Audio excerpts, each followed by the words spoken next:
Hi, I'm Chris Ward. I'm a Coast Guard veteran, served from 2002 to just before 2010, um, and did a couple of deployments, some of those being to Operation Iraqi Freedom. I am the president and co-founder of Roll2Heal.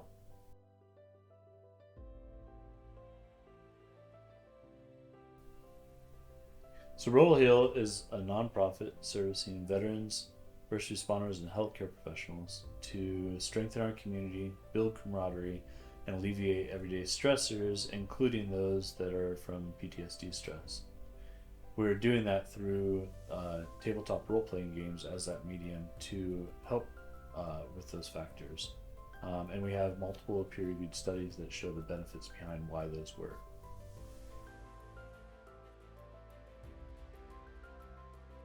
Roll2Heal's origins stem from a personal experience.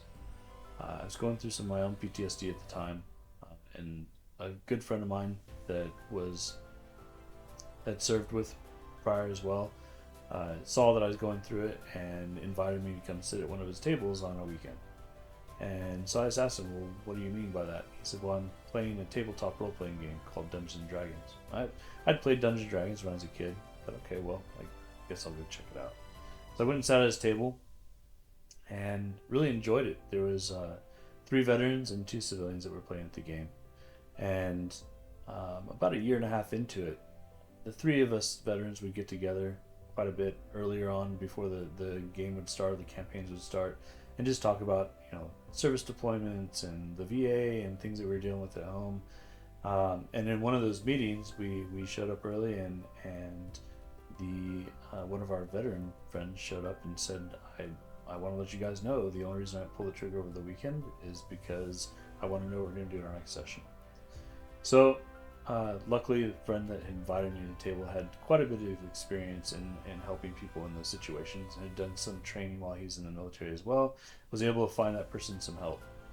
But with that said, we started digging into it a little bit more of like, why did that make such a big difference?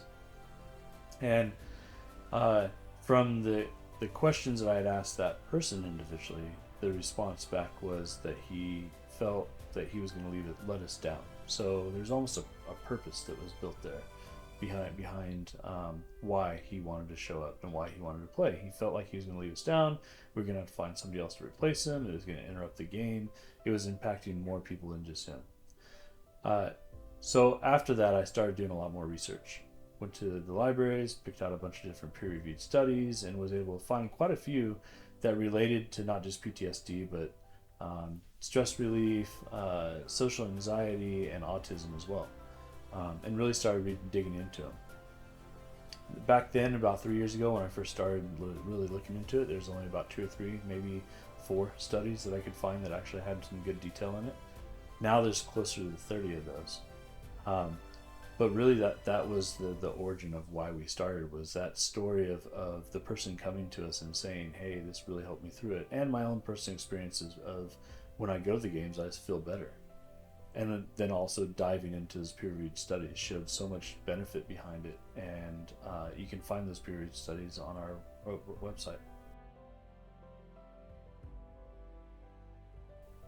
So some of the things that Roll2Heal wants to accomplish in the next few years, and even a couple of months coming up, we have some pretty ambitious goals of wanting to reach every major metropolitan area by July of 2026. And then we also have some goals of trying to reach more of those rural locations too, across the country, in every county if possible, by 2032.